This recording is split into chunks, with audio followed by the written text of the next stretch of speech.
Bonjour tout le monde et bienvenue dans ce nouveau ExcluPS. Un ExcluPS qui retrouve son format d'origine avec l'évocation de sagas dans leur intégralité, mais pour ça il a fallu attendre que mon dos aille mieux. Il va mieux et donc on va pouvoir passer un peu plus de temps à discuter de manière cohérente de sagas exclusives à Sony.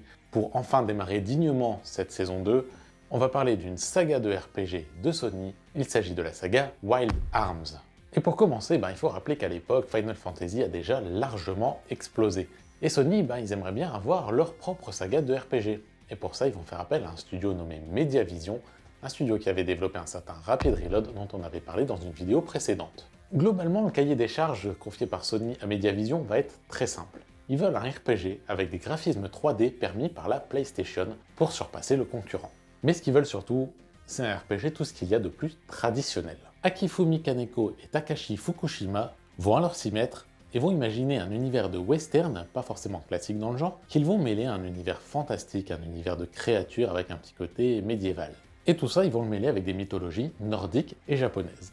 Alors forcément, ça ressemble à un bordel un peu foutraque dit comme ça, sauf que ça va diablement bien fonctionner, et ça va permettre surtout de voir les premières séquences de combat intégralement en 3D dans un RPG jamais vu sur console.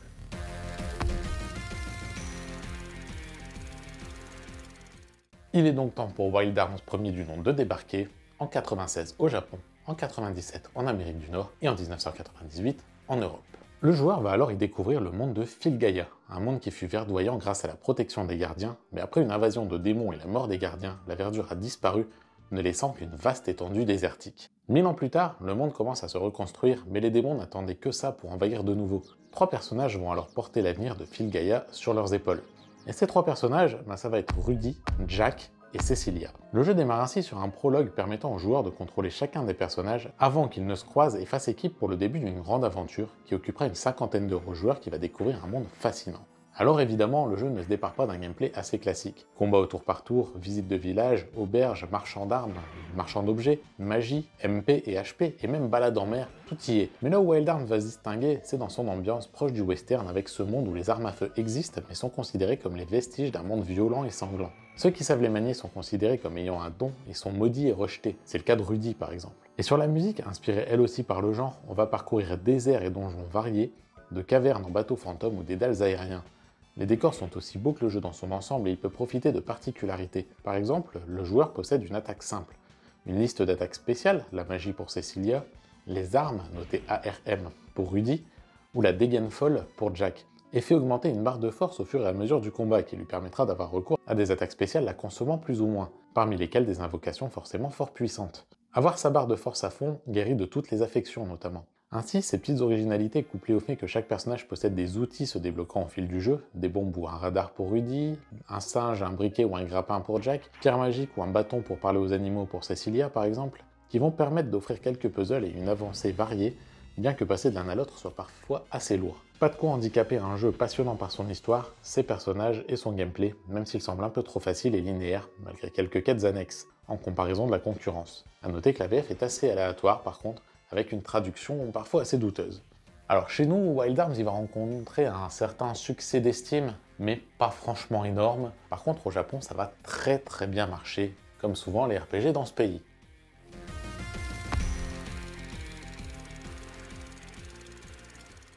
Alors forcément, qui dit succès au Japon dit sortie d'une suite, sobrement nommée Wild Arms 2 ou Wild Arms Second Ignition. Un Wild Arms 2 qui sort en 1999 au Japon, en 2000 en Amérique du Nord, et jamais chez nous. Et non, le deuxième opus, étant donné le manque de succès du premier jeu en Europe, n'aura jamais vu le jour dans nos contrées. Se déroulant de nouveau dans le monde de Filgaia, le titre nous explique que, 1000 ans plus tôt, les terres ont été détruites par un démon connu sous le nom de Lord Blazer. Beaucoup ont essayé de le vaincre sans succès jusqu'à ce qu'une jeune fille tenant une épée magique nommée Argeltam ne réussisse à le vaincre. Elle a fini par se sacrifier pour que le démon soit coincé à jamais. Le nom de la jeune fille a été oublié et n'est maintenant connu que comme Sword Magess. De nos jours, Filgaia est toujours désertique, de plus en plus même. Ashley, jeune militaire, se retrouve pris dans un rituel d'invocation de démons mené par une mystérieuse organisation afin de ressusciter Lord Blazer. Possédé comme ses amis par un démon, il les tue tous et s'empare de l'épée. Il se doit alors d'affronter le démon, qui n'est autre que Lord Blazer. Finalement, il parvient à réprimer Lord Blazer et fuit sa vie natale.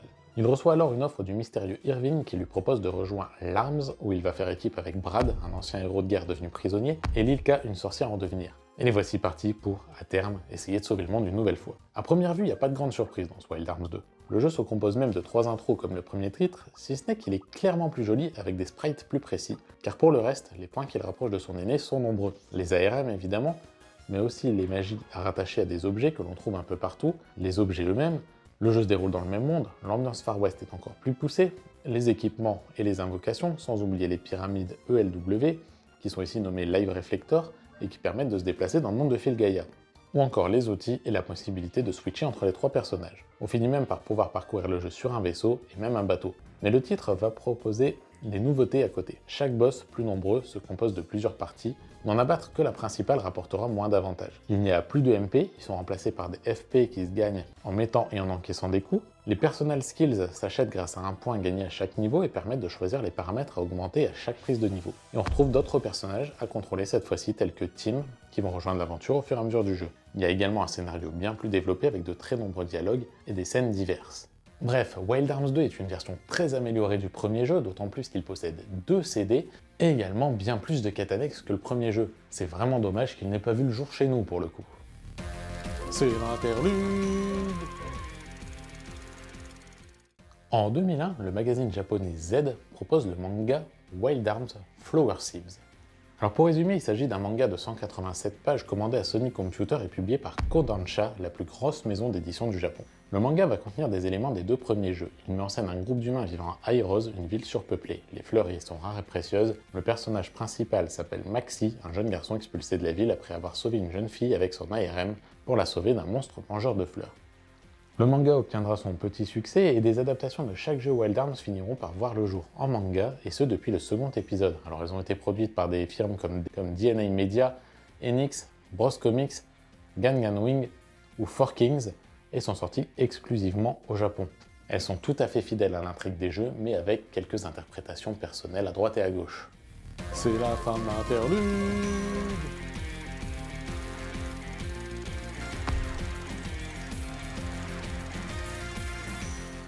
Et la sortie de la PS2 et le succès des 2 premiers jeux donnent des idées à Mediavision, forcément. Et c'est donc dès 2002 au Japon et en Amérique du Nord que va sortir Wild Arms 3. Mais là, surprise, puisque Wild Arms 3 voit bien le jour en Europe, il y sort l'année suivante, en 2003. Par contre, vous attendez pas non plus à une version française. Et pour ce 3e jeu, on va se retrouver à contrôler 4 drifters chargés d'exercer le pouvoir des protecteurs spirituels de la planète, nommés les Gardiens, afin de stopper une menace prophétique. Au fur et à mesure du jeu, ils vont être confrontés à nombre de bandes ennemies et découvrir la véritable histoire de Filgaia. Les surprises vont être nombreuses en jouant à Wild Arms 3, et les fans seront même un peu décontenancés. Pas par l'ambiance ou les thèmes du jeu, qui sont en accord avec la franchise, mais d'abord par le style, tout en quasi cel shading du jeu, qui n'empêchera pas de proposer cette fois non pas 3, mais 4 introductions, donc une pour chaque personnage jouable. Les personnages sont Jet, Virginia, Clive et Gallows. Chacun aura évidemment ses capacités, mais cette fois-ci, l'exploration se fait de manière habituelle, en avançant et en scannant les lieux. Les combats, eux, seront largement dynamisés. Chaque personnage possède ici l'ARM et le joueur pourra attaquer, utiliser ses points de force ou encore de la magie, invoquer un gardien ou recharger son arme. De plus, les personnages possèdent une barre de vitalité de 100 points, permettant de recharger sa vie à la fin de chaque combat. Les équipements, améliorations d'armes et possibilités de personnalisation et d'amélioration sont d'ailleurs bien plus nombreuses. Mais aussi et surtout, le jeu est, certes, un poil plus court, mais surtout bien plus difficile et plus complexe que ses prédécesseurs. Il abandonne le style trop classique, pousse au maximum les références western dans sa bande-son notamment, et offre au joueur un vrai dépaysement, tout en respectant son univers, mais en modifiant juste qu'il faut le design des monstres et des lieux. Alors au final, on ne pourra que regretter l'absence de traduction française de ce Wild Arms 3 qui aurait largement pu réussir chez nous.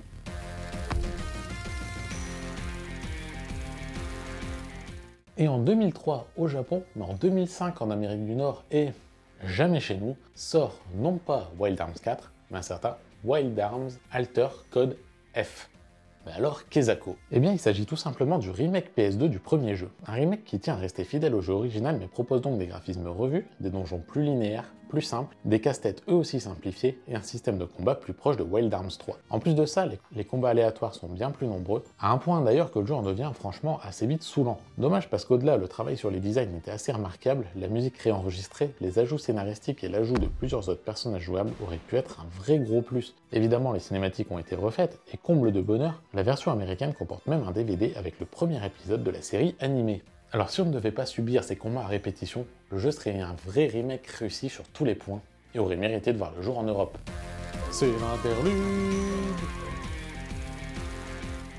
Et donc, comme vous l'avez peut-être compris un tout petit peu plus tôt, évidemment, Wild Arms a eu le droit à sa série animée également.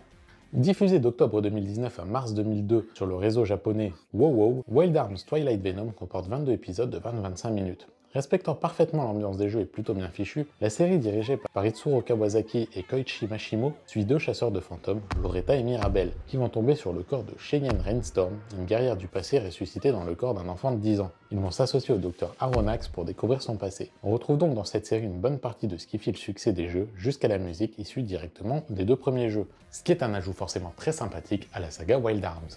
C'est la fin de l'interlude.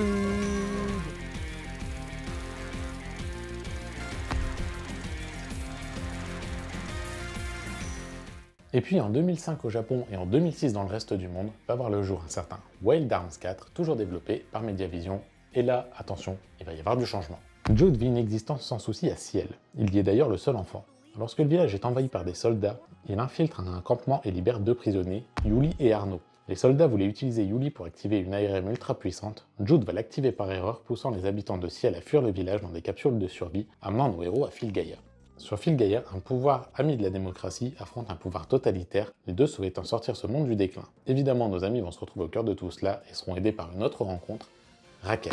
Wild Arms 4 est d'emblée bien plus joli que le troisième opus. Malgré des environnements globalement plus ternes dus à l'histoire du jeu, l'ambiance Far West est toujours présente, mais plus en retrait au profit d'un style plus guerrier. Et dès le départ, les changements sont nombreux. Un seul personnage apparaît à l'écran, il n'y a pas d'outils, ou pas de la même façon, ils sont ramassables directement au sol, et le jeu possède également des phases de plateforme, à coups de saut et de double saut. Ces passages offrent une bouffée d'air frais et les donjons sont plus linéaires, les énigmes globalement bien pensées d'ailleurs. Pour le reste, le titre s'éloigne des classiques du genre en essayant d'imposer son propre style. On y trouve même des séquences d'infiltration. Par exemple, l'équilibrage des stats que l'on peut améliorer soi-même, ou encore les combats qui disposent cette fois d'un aspect tactique. On est positionné sur des hexagones et on peut déplacer nos personnages et lancer ensuite les attaques. Ce sont les hexagones et non les personnages qui sont associés à des éléments ou à des afflictions. Le jeu s'avère aussi plus simple que le précédent, mais pas simplissime pour autant. Les cinématiques sont longues, les dialogues très nombreux et les rencontres aléatoires pour le coup assez mal équilibrées. La carte du monde a disparu, laissant place à de simples pions sur lesquels cliquer.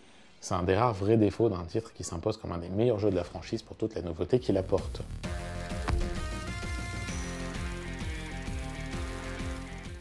Et puis en 2006 au Japon et en 2007 dans le reste du monde, sort Wild Arms 5. Et cette fois-ci j'ai une excellente nouvelle, le jeu donc sort en Europe, forcément, mais en plus il sort intégralement traduit en français, ce qui n'était pas arrivé depuis le premier opus. Ce sera donc l'occasion pour les nouveaux venus de découvrir l'histoire de Dean Stark, un bonhomme qui se balade tranquillou dans les ruines et va trouver une pièce de golem, qui sont des créatures robotiques datant de l'âge de la technologie. Avec les infos de Tony, qui est ingénieur de golem, il décide de partir à la découverte du monde.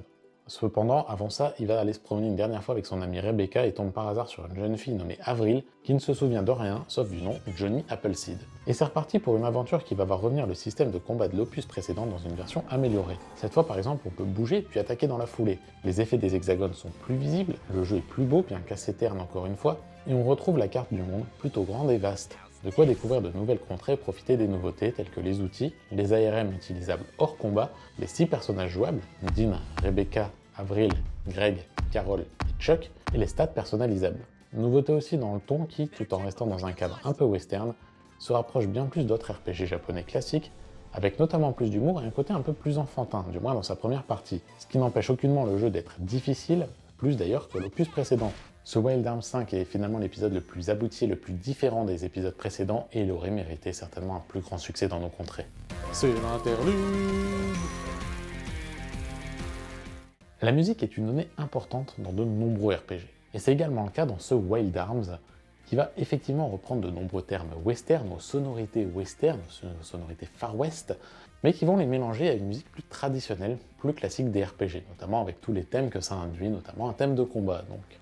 Et c'est entre autres pour cette raison que les bandes originales seront publiées à intervalles réguliers lors de la sortie des jeux, mais que sortiront également d'autres albums proposant des nouvelles écoutes, de nouvelles versions des titres déjà connus. L'album Feeling Wind, par exemple, proposera des versions réorchestrées au piano, mais également des bonus divers, et notamment donc une interview de Michiko Naruke, le compositeur de la musique des jeux.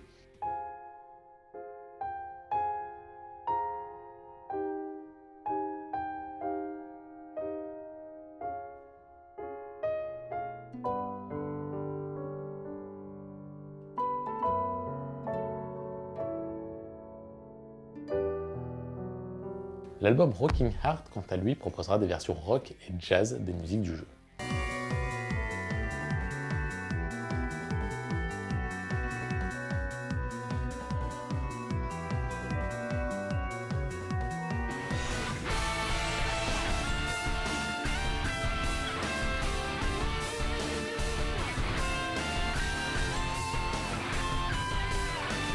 C'est la fin de l'interlude.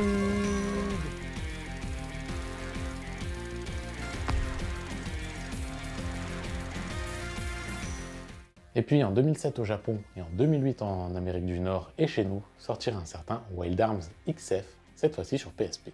On y suit Clarissa, une jeune héroïne de 17 ans qui va se retrouver à la poursuite de Rupert qui lui a dérobé le sabre de sa mère. Elle va en profiter pour rencontrer nombre de personnages tout au long de son aventure. Une aventure assez longue car la difficulté du jeu ne se dément pas. Wild Arms quitte d'ailleurs ici les terres du RPG pour s'aventurer sur celles assez différentes du jeu de rôle tactique. Fini les déplacements libres, ici on passe d'une zone à l'autre en les sélectionnant pour passer de champ de bataille en ville. Dans les villes, ce sera un simple menu qui permettra de passer de dialogues en options tels que les achats. Sur le champ de bataille, on possède toujours des MP et des HP, mais on se déplacera selon un nombre d'ex défini et on choisira ses attaques en fonction de leur portée. On notera que ces batailles ont droit à quelques événements en cours de combat et se parent de coffres et autres mécanismes activés. Globalement, tout cela est assez compliqué, d'autant que le jeu souffre d'une difficulté parfois excessive. Esthétiquement, si on retrouve bien l'univers de la saga, on pourra regretter un style entre pixel art sur les personnages et des décors en 3D bien plus lisses. C'est un peu dommageable, les deux ne se mariant que moyennement. Le jeu n'ayant pas été traduit en français cette fois, on se contentera de la VO, qu'il faudra maîtriser pour comprendre les innombrables et bien trop longs dialogues du jeu. Reste que globalement, on tient là quand même un bon jeu.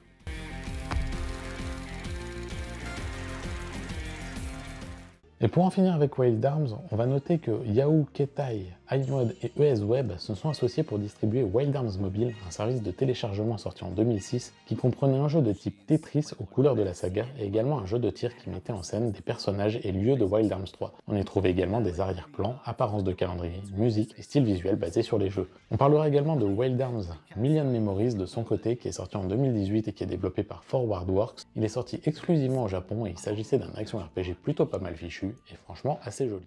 Pour conclure, depuis 1996 et en un peu plus de 10 ans, la saga Wild Arms aura connu pas moins de 7 jeux, dont un remake qui ont su enchanter les joueurs avec son style western et sa musique caractéristique, qui a permis de proposer des RPG vraiment originaux et surprenants, tout en faisant évoluer son style à peu près tous les 2 jeux. Alors s'ils ont rarement été traduits en français, hormis le premier et le 5e opus, ils sont tous sortis sur des consoles Sony, hormis les épisodes mobiles, et donc seront restés une saga exclusive à l'éditeur japonais du début à la fin. On aurait pu espérer que la saga ait un plus grand succès, on aurait pu espérer la voir revenir avec les années, mais je pense que pour maintenant, ça fait un peu tard. Reste que si vous avez joué à Wild Arms, je vous laisse laisser votre avis sous la vidéo, je vous laisse vous abonner à la chaîne, et en attendant, je vous souhaite une bonne journée à toutes et à tous.